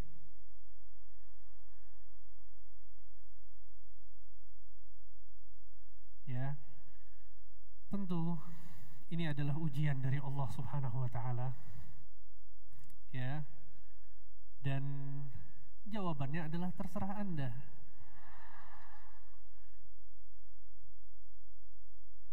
Apakah Anda ridho untuk berbagi atau tidak?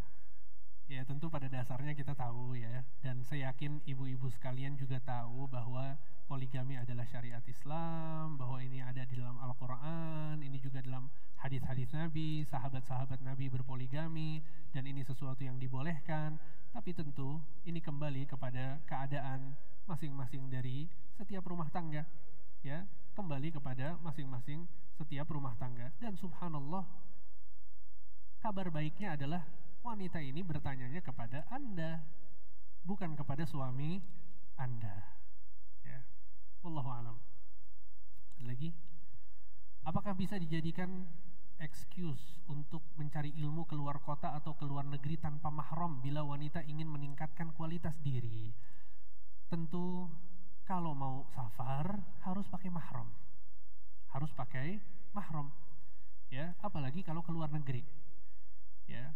Kalau kemudian ya dia bersafar dengan mahram, kemudian dia tinggal di satu tempat yang komunitasnya itu aman, ya, kaum muslimat di sana, dia mudah untuk melaksanakan agama, nggak masalah ditinggal sama mahramnya. Karena yang nggak boleh adalah pada saat safar. Yang nggak boleh adalah pada saat safar. Sama halnya ketika ibu-ibu sekalian punya anak perempuan kemudian mau ditaruh di pesantren misalnya. Pesantrennya di Jawa Tengah, kita tinggal di Jakarta. Nggak apa-apa kita antar ke pesantren tersebut, kemudian kita tinggal. Dia nggak harus hidup dan tinggal bersama mahramnya, paham ya? Tapi pada saat bersafar, dia harus bersama mahramnya. Bila menawarkan diri kepada pria soleh, bagaimana dia bisa dapat keyakinan bahwa pria tersebut adalah benar-benar pria soleh? Inilah yang tadi dijelaskan oleh Ustaz Muhammad Khalid Syar'i. Masih ingat 3 cara untuk mengetahui seseorang soleh atau tidak? Apa yang pertama? Bersafar bersamanya. Kemudian yang kedua, bermuamalah dengan harta. Kemudian yang ketiga, menjadi tetangganya. Kalau kita nggak pernah melakukan 3 ini, kita nggak pernah bersafar, nggak pernah bermuamalah, nggak pernah menjadi tetangga, maka tanya orang yang pernah melakukan 3 hal ini. Teman-teman dekatnya, teman-teman kantornya, tetangganya yang sering ketemu, interaksi setiap hari. Ini yang harus dipastikan.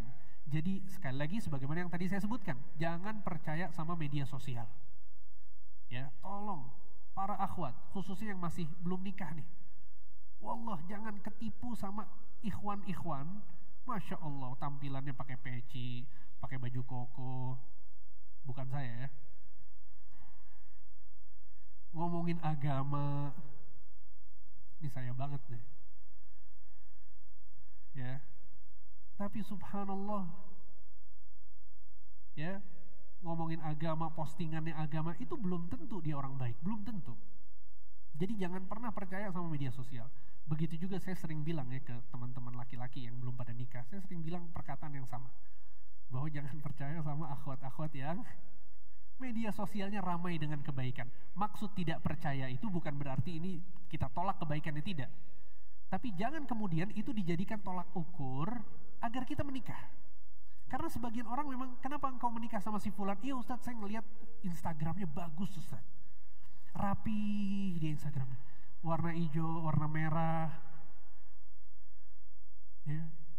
Jangan, harus dilihat. Tadi 3 cara yang Ustaz Muhammad Khalid Syar'i jelaskan itu ditempuh. Lihat orang yang bersafar dengannya siapa, yang bekerja sama dia siapa aja, temuin orangnya, ngobrol sama dia. Kemudian yang bermuamalah, ya, dengan uang, tetangganya siapa aja, cari tahu dari mereka. Seperti itu, wallahu a'lam. Habis waktu? Satu lagi Ustaz, mohon izin. Oke, insyaallah. Bismillah, Ustadz mau tanya, perihal wanita baik untuk lelaki baik. Bila qaddarallah kita menikah dengan laki-laki, rupanya lelaki tersebut jauh kata baik, meninggalkan sholat dan tidak beri nafkah, apakah kita wanita buruk? Berikan nasihat dan solusi untuk hal ini. Barakallahu fikum. Baik. Tentu, yang pertama adalah bahwa Allah Subhanahu wa taala berfirman dalam surat An-Nur sebagaimana yang tadi saya sebutkan, wat-thayyibatu lit-thayyibin. Sesungguhnya wanita-wanita baik untuk laki-laki baik. Ini adalah kaidah umum. Ya, secara umum ini yang Allah Subhanahu wa taala sebutkan tentang perjodohan. Yang baik untuk yang baik. Dan ini juga yang kita lihat secara umum, betul tidak? Biasanya wanita-wanita yang pakai hijab, ya, yang rapi, hijabnya tidak, auratnya tidak terlihat, kemudian dia suka baca Al-Quran, suka sholat, biasanya yang didapatkan oleh wanita ini adalah suami-suami yang setipe. Ya, sehingga ini secara umum. Oleh karena itu ada yang perkataan ulama yang menyebutkan bahwa likulli qa'idatin syadz. Setiap kaidah itu pasti ada sesuatu yang keluar dari kaidah tersebut. Karena memang terkadang hal ini terjadi. Seperti Nabi Nuh alaihi salam, istrinya tidak mau beriman kepadanya. Seperti Nabi Lut alaihi salam, istrinya tidak mau beriman kepadanya. Sedangkan Fir'aun, istrinya adalah wanita yang salihah. Ya, bahkan dia berdoa kepada Allah untuk dibangunkan baginya rumah di surga. Dan ini Allah Subhanahu wa taala sebutkan dalam surat At-Tahrim. Jadi lanjutan kisah tadi Hafsah sama Nabi, konfliknya, itu ada kisah juga tentang istri Nabi Lut, istri Nabi Nuh, dan istri Fir'aun. Ya, jadi surat At-Tahrim ini sangat penting untuk dipelajari. Sehingga kalau kemudian qaddarallahu wa ma syaa fa'al, itu yang terjadi pada diri kita, maka diselesaikan. Gimana cara menyelesaikannya? Yang pertama berdoa kepada Allah. Kemudian yang kedua, coba ngobrol bareng suaminya, dinasehati suaminya, dikasih masukan-masukan kepada suaminya, ya, ajak ke kajian, kasih kitab, sabar. Pernikahan itu dilandasi dengan kesabaran. Kalau nggak sabar, bubar, Bu. Kalau nggak sabar, bubar.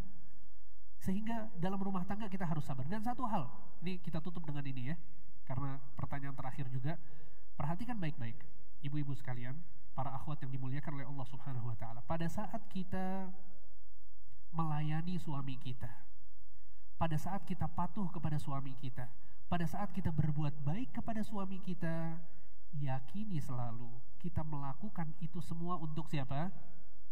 Untuk Allah Subhanahu wa taala. Seringkali hal ini menyelesaikan banyak masalah.